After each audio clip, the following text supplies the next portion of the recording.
ഒരു കർക്കിടക വാവ് കൂടി.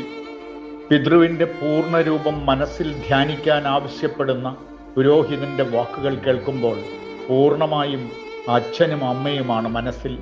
എല്ലാവർക്കും അങ്ങനെയാണല്ലോ. മറക്കാനാവാത്ത ഓർമ്മകൾ. അച്ഛനെയും അമ്മയെയും ബന്ധിപ്പിക്കുന്നതായി നമ്മുടെ മനസ്സിൽ എത്രയെത്ര ഓർമ്മകളാണുള്ളത്. അതെല്ലാം പഴയ സിനിമാ തിയേറ്ററിൽ പ്രൊജക്ടർ വർക്ക് ചെയ്ത് സിനിമയുടെ ഫിലിം കറങ്ങുന്നത് പോലെ നമ്മുടെ മനസ്സിനകത്തേക്ക് വന്നുകൊണ്ടേയിരിക്കും. ഒപ്പം ജ്ഞാത അജ്ഞാത പിതൃക്കൾ എന്ന് അദ്ദേഹം പറയുമ്പോൾ നമ്മുടെ ഓർമ്മയിലെ ഫോൾഡറുകളിലുള്ള മരിച്ചുപോയ പ്രിയപ്പെട്ടവരും കേട്ടറിഞ്ഞിട്ടുള്ള പൂർവികരും മനസ്ക്രീനിൽ നിറയും. അമ്മാവന്മാരെയും അപ്പൂപ്പന്മാരെയും അമ്മൂമ്മമാരെയും വലിയച്ഛനെയും ഇളയച്ഛനെയും അധ്യാപകരെയും എല്ലാം നമ്മൾ ചിന്തിച്ചു പോകും.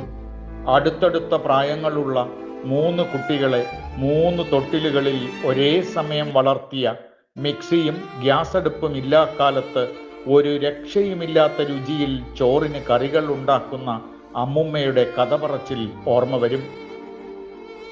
നിക്കറുമുടുപ്പും പ്രായത്തിൽ നേരിയത് ചുറ്റി പത്മനാഭസ്വാമി ക്ഷേത്രത്തിലേക്ക് ആദ്യമായി കൊണ്ടുപോയ അവിടുത്തെ ഗാർഡായിരുന്ന അമ്മയുടെ അച്ഛൻ, കഥാകാരൻ CV രാമൻപിള്ളയുടെ മട്ടിലിരിക്കുന്ന സാക്ഷാൽ ചെല്ലപ്പൻ നായർ എന്ന് സഹപ്രവർത്തകരും ബാലി എന്ന് ബന്ധുക്കളും വിളിക്കുന്ന അപ്പൂപ്പൻ.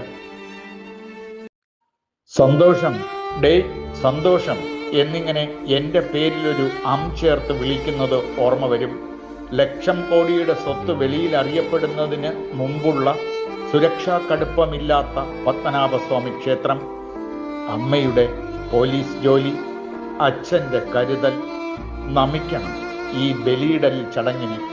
പ്രായത്തിൻ്റെ അസംഖ്യം ഇരട്ടി ഓർമ്മകളല്ലേ പറന്നെത്തുന്നത്. ജ്ഞാത അജ്ഞാത പിതൃക്കളെ കോടി കോടി നമസ്കാരം.